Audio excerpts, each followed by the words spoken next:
Hello दोस्तों, कैसे हैं आप सब। हमारी कहानियां देखने के लिए हमारे चैनल को सब्सक्राइब कीजिए और हाँ, बेल आइकॉन पर क्लिक करना मत भूलिएगा।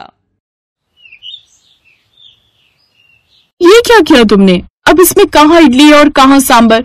ऐसे हलवा बनाकर कौन खाता है इडली सांबर? मैं खाता हूँ और मेरे घर में भी सब ऐसे ही खाते हैं। पर मेरे घर में ऐसे कोई नहीं खाता और ना ही मैं खाती हूँ। चलो अब जल्दी से 1 प्लेट और ऑर्डर करो, फिर मैं बताती हूँ तुम्हें इडली सांबर खाने का सही तरीका। अरे लेकिन इसे कौन खाएगा फिर? अब घर ले जाओ। तुम्हें तो कहा कि तुम्हारे घर पर सब ऐसे ही खाते हैं। चिंता मत करो, कुछ ही दिनों की बात है, फिर तो वो घर भी तुम्हारा होगा और वहाँ के तौर तरीके भी। सपनों से बाहर निकलो मिस्टर। हाँ, शादी के बाद तुम्हारा घर मेरा ससुराल हो जाएगा, लेकिन मेरे तौर तरीके मेरे मायके वाले ही रहेंगे। साफ बात है, मैं खुद को किसी के लिए भी नहीं बदलने वाली। पूनम ने उसी दिन अपने होने वाले पति सूरज को ये बात साफ साफ कह दी थी, लेकिन सूरज ने इस बात की गहराई को उस वक्त समझा नहीं। और फिर शादी के कुछ दिन बाद, अरे बहू, ये कौन सा तरीका है साड़ी पहनने का?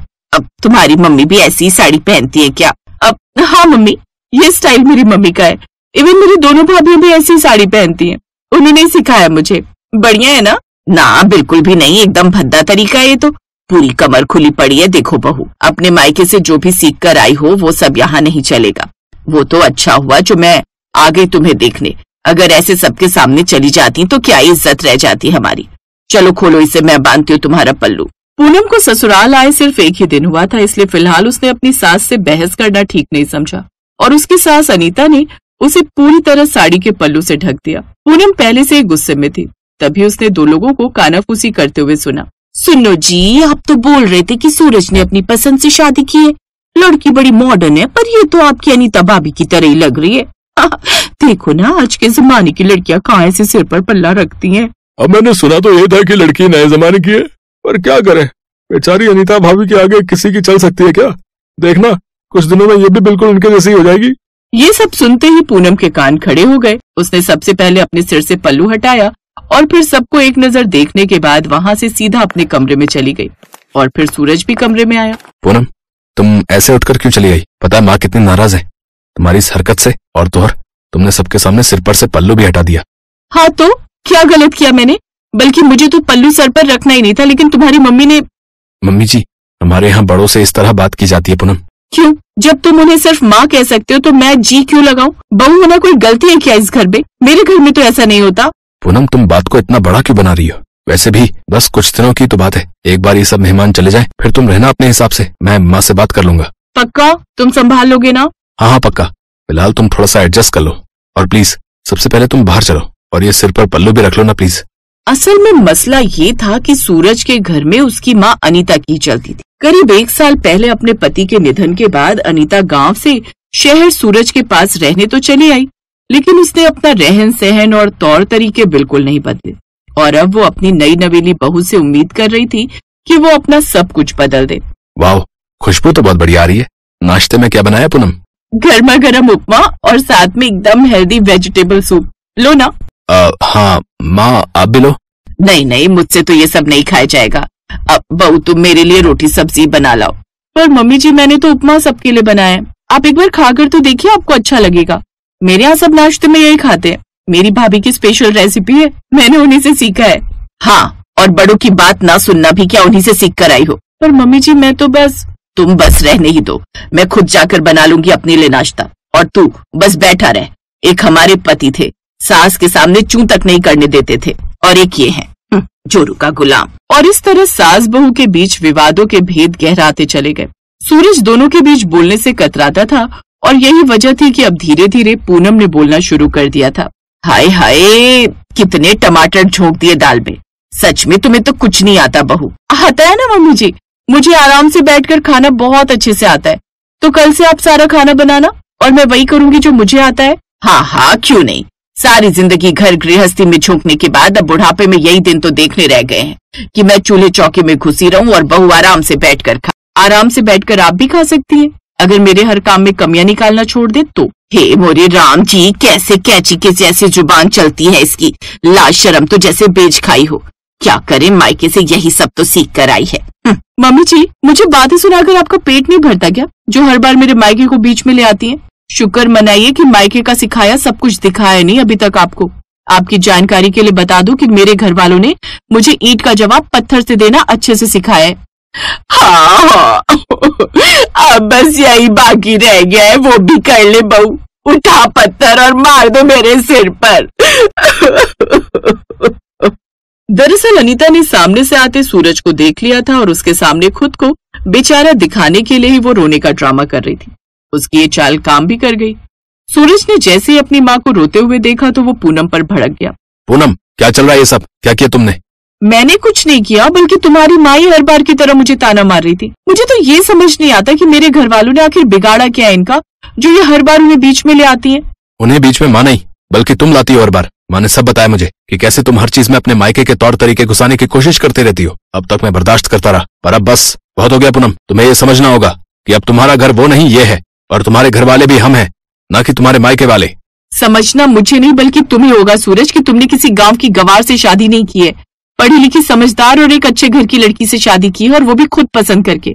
मैंने तुमसे पहले ही कहा था कि मैं खुद को किसी के लिए नहीं बदलूंगी, फिर भी मैं अब तक एडजस्ट करती रही, सिर्फ इस उम्मीद में कि तुम मुझे समझते हो, मेरी कदर करते हो। पर शायद ये मेरी गलतफहमी थी। ये कहकर पूनम ने कमरे में जाकर अपना सामान बांधना शुरू कर दिया। ना तो अनीता ने और ना ही सूरज ने उसे एक बार भी रोकने की कोशिश की, और इस तरह पूनम अपना ससुराल छोड़कर अपने मायके चली आई। मामले की गंभीरता को समझते हुए उसके मायके वाले शांत रहे, और इधर अनीता को लगा मानो उसकी जीत हो गई हो। अरे पर ऐसा भी क्या हो गया कि सीधा घर छोड़कर ही चली गई? बस क्या बताऊं जीजी, हर बात में बस मेरे मायके वाले ऐसे, मेरे मायके वाले वैसे। मायके से यही सब लड़ाई झगड़ा तो सीख कर आई थी, मुझसे जुबान लड़ानी चली थी। मैं भी तो देखूं कब तक रख लेंगे मायके वाले। देखना उल्टे पैर वापस लौटेगी, और जो ना लौटी तो क्या करोगी जीजी? करना क्या है?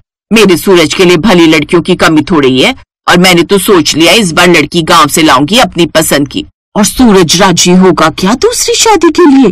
होगा कैसे नहीं, माँ हूँ मैं उसकी, जो कहूंगी जैसा कहूंगी वो वैसा ही करेगा।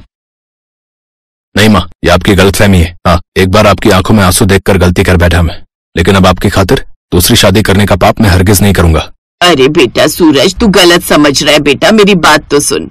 नहीं माँ, अब मैं नहीं, आप सुनोगी। पूनम पत्नी है मेरी, और मैं बहुत प्यार करता हूँ उससे। मैं उसके बिना नहीं रह सकता, और आज आपकी बातें सुनने के बाद मुझे एहसास हो गया कि आपका साथ देकर मैंने कितना गलत किया। मैं भी जा रहा हूँ उससे माफी मांगने और उसे वापस लाने। ये कहकर सूरज घर के मेन डोर की तरफ बढ़ गया, और अनीता उसे रोकने के लिए उसके पीछे दौड़ी, लेकिन तभी उसका पैर लड़खड़ा गया और उसका सिर सीधा जाकर साइड में रखी एक टेबल से टकरा गया। फिर कुछ घंटों के बाद अनीता को होश आया तो वो अस्पताल के बेड पर लेटी थी। ये मेडिसिन इन्हें बिल्कुल टाइम से देनी होंगी। खाने में कुछ लाइट ही दीजिएगा, और हाँ, जो फिजिकल एक्सरसाइजेज मैंने आपको बताई हैं वो इन्हें रेगुलर बेसिस पर करवाइएगा। गिरने की वजह से इनके पैर में गहरी मोच आई है, और सिर की चोट को हील करने में भी थोड़ा टाइम लगेगा। जी डॉक्टर, मैं पूरा ख्याल रखूंगी। गुड, अब आप इन्हें घर ले जा सकते हैं। ये कहकर डॉक्टर वहां से चले गए, और अनीता अपने सामने खड़ी पूनम को एकटक देख रही थी। सिर्फ घूरने से काम नहीं चलेगा मम्मी जी, पहले की तरह मुझसे लड़ना है तो उसके लिए जल्दी से ठीक होना होगा आपको। सूरज कहाँ है? वो मुझसे यही है बाहर, और चिंता मत कीजिए, वो आपसे बिल्कुल नाराज नहीं है। बस आप उनकी दूसरी शादी की बात मत कीजिएगा फिर से। मुझे माफ कर दो बहू। नहीं मम्मी जी, गलती मेरी भी है। मेरी मम्मी ने समझाया मुझे कि इस तरह छोटी सी बात पर घर छोड़कर मायके चले आना सही नहीं था। जिस तरह मेरी मम्मी मुझे मेरी गलतियों पर टोक देती है, उसी तरह आपको भी मुझे टोकने का पूरा हक है। चलिए अब बीती बातों को भूल जाते हैं और आपको ठीक करने पर फोकस करते हैं। फिलहाल तो अपने मायके से यही सीख कर आई हूं मैं। इस एक हादसे ने सब कुछ बदल दिया। अनीता की अकड़ कम हो गई, और पूनम भी अपनी सास में अपनी माँ का अक्स देखने लगी। और सबसे ज्यादा सुकून में था सूरज, जिसे अब हर रोज मायके और ससुराल के झंझट नहीं झेलने।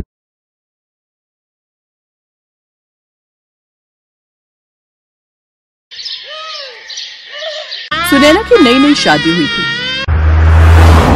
सरोजनी घूंघट डालकर बीच में बैठी थी, और उसके चारों तरफ आस पड़ोस की औरतें बैठी हुई थी। तुम्हारी बहू बहुत शर्मीली है और संस्कारी भी लग रही है। इतना लंबा घूंघट भला औरतों के सामने कौन डालता है आज के जमाने में? तुम्हारे कहने का क्या मतलब है मेरी बहन? घूंघट की जगह रुमाल डाल ले अपनी खोपड़ी पर। मुझे तुमसे बात ही नहीं करनी, जब देखो तब मेरा मजाक उड़ाया करती हो। खैर, उसकी सास ने ही उसका घूंघट धीरे से हटा दिया, उसका चेहरा देखते ही वहां बैठी दो औरतें बेहोश हो गईं। इन दोनों को अचानक क्या हो गया? अरे कोई इनके मुंह में पानी डालो। तभी वहां सरोजनी का पति विनोद आ गया। उसने तुरंत पानी की मोटर चालू की और पाइप से दोनों के मुंह में पानी डालने लगा। दोनों अचानक उठकर बैठ गई। अरे विनोद, यहाँ कोई आग लगी है जो इतने बड़े पाइप से हम लोगों के ऊपर पानी डाल रहा था तू? अरे चाची, वैसे आप दोनों बेहोश क्यों हो गई थी? विनोद बेटा, तेरी किस्मत बहुत अच्छी है। इतनी खूबसूरत बहू देखकर हम बेहोश हो गए थे, क्योंकि सरोजनी जैसी खूबसूरत बहू इस गांव में न पहले कभी आई थी और न ही कभी हमें लगता है आगे भी आएगी। आप लोग कुछ ज्यादा ही तारीफ कर रही हैं। खैर, ये सब सुनकर सरोजनी को तो बहुत अच्छा लगा। मुंह दिखाई की रस्म खत्म होने के बाद सरोजनी ने खाना पीना बनाया। सबको खाना भी बहुत पसंद आया। गांव में चारों तरफ सरोजनी के चर्चे होने लगे, लेकिन शादी के 2 दिन बाद ही। सासू माँ, आप आराम कीजिए, मैं जरा अपने मायके होकर आती हूँ। जब तक विनोद काम से वापस लौटेंगे तब तक मैं वापस आ जाऊंगी। अरे बहू, अभी तेरी शादी को सिर्फ 2 दिन ही हुए हैं और तू मायके जा रही है। सासू माँ, अगर आप चाहती हैं तो मैं नहीं जाती। लगता है बेचारी कभी अपने घर से बाहर नहीं निकली। पहली बार ससुराल आई है तो उसे घबराहट हो रही होगी। मैं इसे जाने देती हूँ। ठीक है बहू, जा, लेकिन शाम तक वापस आ जाना। ठीक है माँ जी, आप फिक्र मत कीजिए, मैं आ जाऊंगी। सरोजनी अपने मायके चली गई। शाम को जब सरोजनी वापस लौट रही थी, तभी रास्ते में गांव की वही 2 औरतें उसे मिल गईं। अरे सरोजनी बहू, अभी तुम्हारी शादी को सिर्फ 2 दिन हुए हैं और तुम अकेले गांव में कहाँ घूम रही हो? अगर कुछ चाहिए था तो अपने पति से बोलती। अरे नहीं नहीं माँ जी, मैं अपने मायके गई हुई थी। तू अकेले ही अपने मायके गई थी? हाँ, तो उसमें कौन सी बड़ी बात है। मैं पढ़ी लिखी समझदार हूँ, मैं कहीं भी अकेले आ जा सकती हूँ। इतना कहकर सरोजनी अपने घर आ गई। और बहू, कैसे हैं हमारे समधी जी? ठीक ही होंगे माँ जी। ठीक ही होंगे का क्या मतलब बहू? तू अपने मायके गई थी ना? हाँ सासू माँ, पापा बिल्कुल ठीक है। रात में उसकी सास, पति विनोद और सरोजनी तीनों लोग बैठकर खाना खाने लगे। रात में सरोजनी और विनोद आपस में प्यार भरी बातें कर रहे थे। सरोजनी, पता है मेरे ऑफिस के जितने भी एम्प्लॉयज हैं सब मुझे बधाई दे रहे थे। बोल रहे थे तुझे तो बहुत अच्छी बीवी मिल गई। जब से मैं अपने ससुराल आई हूँ, मैं देख रही हूँ सारे लोग मेरी कुछ ज्यादा ही तारीफ कर रहे हैं। ठीक है, आपको सुबह जल्दी उठने हैं, सो जाइए। मैं भी सो जाती हूँ, बहुत थक गई हूँ। ऐसा क्या किया तुमने कि तुम थक गई हो? अब अरे कुछ नहीं, बस ऐसे ही। सरोजनी चादर ओढ़कर सो गई। विनोद को बहुत अजीब लगा, लेकिन उसने कुछ कहा नहीं, वो भी सो गया। अगली सुबह फिर जैसे ही विनोद काम पर गया, वैसे ही एक बार फिर सरोजनी सज धज कर तैयार हो गई। अरे बहू, कहाँ जा रही हो सुबह सुबह? माँ जी, मैं जरा अपने मायके तक जा रही हूँ, थोड़ी देर में आ जाऊंगी। अरे बहू, अभी कल ही तो तू अपने मायके गई थी, आज फिर? हाँ, कल गई थी ना। इतना कहकर तुरंत वो घर से निकल गई। रास्ते में गांव की औरतों ने उसे बाहर जाते हुए फिर से देख लिया, लेकिन इस बार सरोजनी रुकी नहीं और ऑटो पकड़कर निकल गई। ऐसे ही हर रोज सरोजनी अपने पति को खाने का टिफिन देने के बाद अपने मायके निकल जाती। एक रोज वही 2 औरतें उसकी सास के पास आ गई। अरे आओ आओ, आज हमारे घर कैसे आना हुआ? हम दोनों यहाँ पर ये जानने आए हैं कि तेरी बहू की जब से शादी हुई है तब से वो हर रोज अपने मायके क्यों चली जाती है? अरे तो क्या हुआ, जाने का किराया आपसे लेकर जाती है क्या? यार, वो हमसे किराया क्यों लेकर जाएगी? तो फिर क्या समस्या है तुम दोनों को? यार, किसी की बहू रोज रोज मायके जाती है, ये सब अच्छा लगता है क्या? ठीक है, तो मुझे एक कागज में लिख कर दे दो कि साल में कौन कौन सी तारीख को अपने मायके जाना चाहिए। जैसे ही मेरी बहू आएगी मैं उसे वो कागज पकड़ा दूंगी, फिर वो तुम दोनों के टाइम टेबल के हिसाब से ही अपने मायके जाया करेगी। दोनों औरतें गुस्सा होकर वहां से चली गई, लेकिन सरोजनी की सास मन ही मन परेशान भी होने लगी। वैसे जब से सरोजनी की शादी हुई है, उसके 2 दिन बाद से ही ऐसा कोई दिन नहीं गया जब सरोजनी अपने मायके न जाती हो। खैर, शाम को सरोजनी वापस आ गई। उसने सभी के लिए खाना बनाया और बहुत ही हंसी खुशी बात करके वो अपने पति के साथ कमरे में चली गई। उस रात सरोजनी अपने पति से खूब बातें कर रही थी। सरोजनी, क्या बात है? हर रोज तो तुम जल्दी सो जाती हो, आज क्या हुआ? आज तुम थकी नहीं? अच्छा, तो आप मुझे ताने मार रहे हैं? अरे नहीं नहीं, मैं तुम्हें कोई ताने नहीं मार रहा हूँ, मैं तो जनरली एक बात कह रहा हूँ। खैर, अगली सुबह सरोजनी ने सबकी पसंद के ढेर सारे पकवान बनाए। विनोद और उसकी सास ने उसकी खूब तारीफ की। खाना खाने के बाद, आज सरोजनी बहू को आखिर हो क्या गया है? इतना टाइम हो गया, अभी तक ये अपने मायके नहीं गई। अरे सरोजनी बहू, जरा बाहर आओ। सरोजनी अपनी सास के पास आ गई। जी सासू माँ, कुछ चाहिए आपको? बहू, पिछले 1 हफ्ते से हर रोज तू अपने मायके जा रही थी, लेकिन आज नहीं गई। सासू माँ, संडे है ना? संडे है तो क्या हुआ, संडे को तेरे मायके की भी छुट्टी रहती है क्या? सासू माँ, आपकी मजाक करने की आदत मुझे बहुत अच्छी लगती है। खैर, किसी तरह सरोजनी ने उसकी बात को हंसते हुए टाल दिया। अगले दिन फिर से सरोजनी विनोद के ऑफिस जाने के बाद अपने मायके चली गई। अब वो फिर से हर रोज मायके जाने लगी।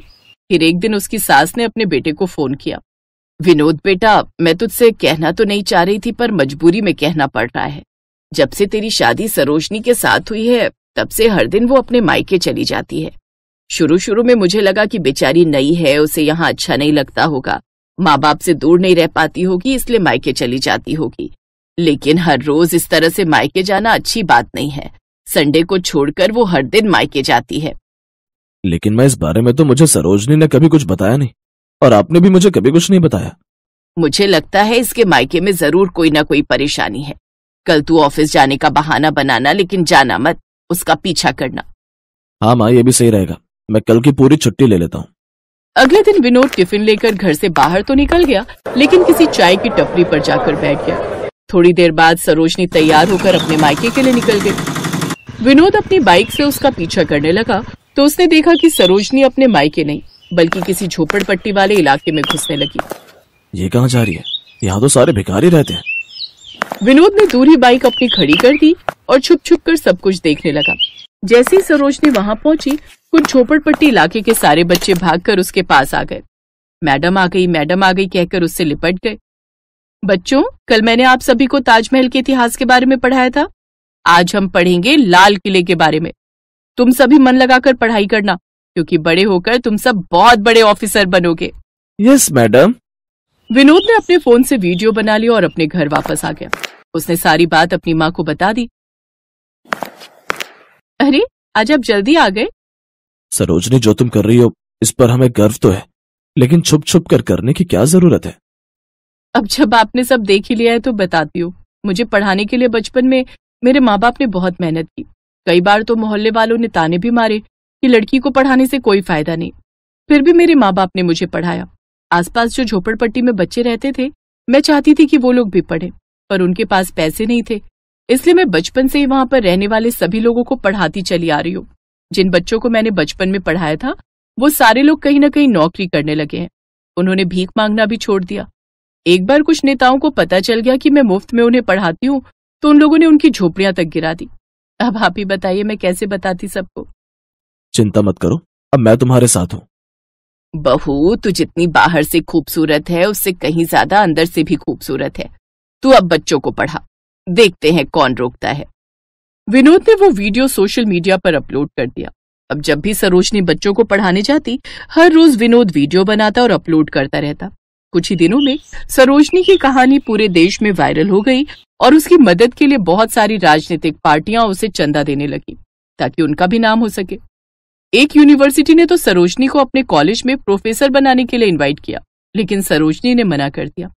फिर वो यूनिवर्सिटी उन बच्चों को पढ़ाने के लिए हर महीने सरोजनी को पैसे भी देने लगे और अपनी यूनिवर्सिटी की तरफ से सभी बच्चों को सर्टिफिकेट भी दिया। सरोजनी से इंस्पायर होकर बहुत सारे लोगों ने गरीब बच्चों को फ्री में पढ़ाना शुरू कर दिया और देश में शिक्षा की एक नई लहर आ गई। हेलो दोस्तों, कैसे हैं आप सब? हमारी कहानियां देखने के लिए हमारे चैनल को सब्सक्राइब कीजिए और हाँ, बेल आइकॉन पर क्लिक करना मत भूलिएगा।